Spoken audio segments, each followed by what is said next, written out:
Dress বানাবো। তো দেখো, এটা উপরে একটা টপ হবে এবং নিচে পায়জামা হবে।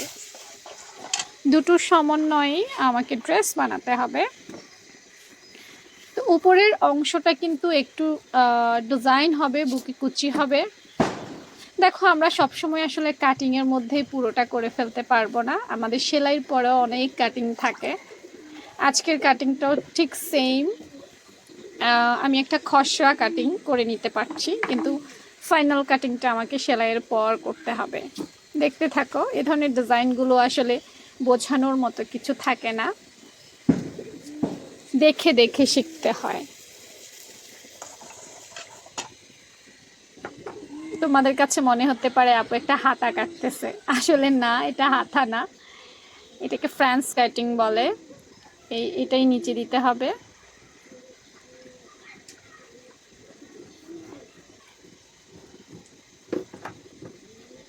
আর এই যে দেখতে পাচ্ছ, উপরে উপরে কুচি দেওয়ার পর গলা কাটতে হবে। আমি একটু দেখাই, এইভাবে কুচি দেওয়া হবে। হ্যাঁ,